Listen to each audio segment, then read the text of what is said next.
एक धमकी ट्रंप ने दी थी कि अगले 24 घंटे में भारत के साथ बहुत बुरा होने वाला और उसके ठीक 24 घंटे बाद 50% टैरिफ का ऐलान कर दिया।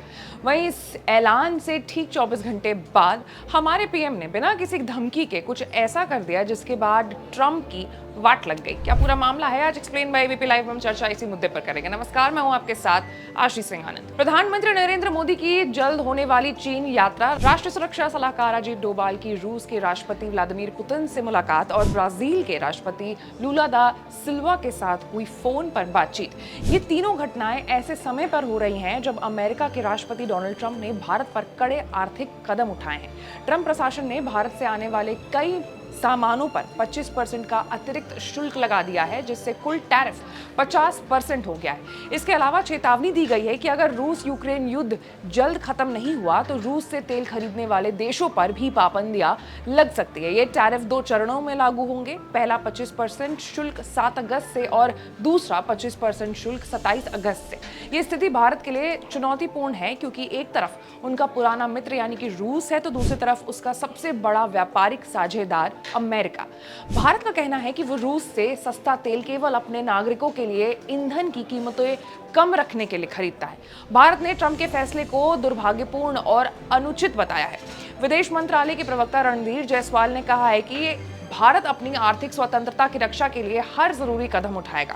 प्रधानमंत्री नरेंद्र मोदी ने स्पष्ट कहा है कि किसानों, मछुआरों और डेयरी उद्योग के हितों से कभी समझौता नहीं किया जाएगा, चाहे इसकी कितनी भी कीमत चुकानी पड़े। इस महीने के अंत में पीएम मोदी पहले जापान जाएंगे, जहां 30 अगस्त को भारत जापान वार्षिक शिखर सम्मेलन में वो हिस्सा लेने वाले हैं। इसके बाद वो चीन के तियानजिन शहर पहुंचेंगे और 31 अगस्त से 1 सितंबर तक होने वाले शंघाई सहयोग संगठन यानी SCO सम्मेलन में शामिल होंगे। ये उनकी 2019 के बाद पहली चीन यात्रा और गलवान संघर्ष के बाद चीन की पहली आधिकारिक यात्रा होगी।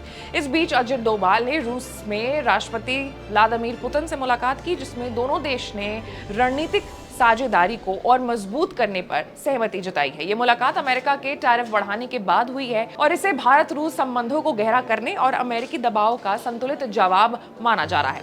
ब्राजील के राष्ट्रपति लूला दा सिल्वा ने भी पीएम मोदी से फोन पर बात की है। ट्रंप ने भारत और ब्राजील दोनों पर भारी टैरिफ लगाने के ऐलान के बाद हुई इस बातचीत में लूला ने एक तरफा टैरिफ का विरोध किया और मल्टी ट्रेड व्यवस्था को बनाए रखने की बात कही है। पीएम मोदी ने ऊर्जा, रक्षा, स्वास्थ्य, तकनीक और व्यापार जैसे क्षेत्रों में ब्राजील के साथ सहयोग बढ़ाने का आश्वासन दिया है। तो कुल मिलाकर के जहां एक बार ट्रंप ने 24 घंटे की धमकी दी, वहां बिना बोले ही हमारे पीएम ने बहुत सारी ऐसी चीज कर दी जिससे ट्रंप को पता चल ही गया है कि भारत के सपोर्ट में कितने सारे देश हैं और ट्रंप की जो हरकत है उनकी टैरिफ बढ़ाने वाली, उसकी कितनी आलोचना हो रही है। इस पूरे मामले पर आपकी क्या राय है, आप कमेंट्स में जरूर बताइएगा और ऐसे तमाम बड़े खबरों से अपडेटेड रहने के लिए आपको हमारे चैनल को लाइक, सब्सक्राइब और शेयर करना होगा। मैं थी आपके साथ आशीष सिंह आनंद।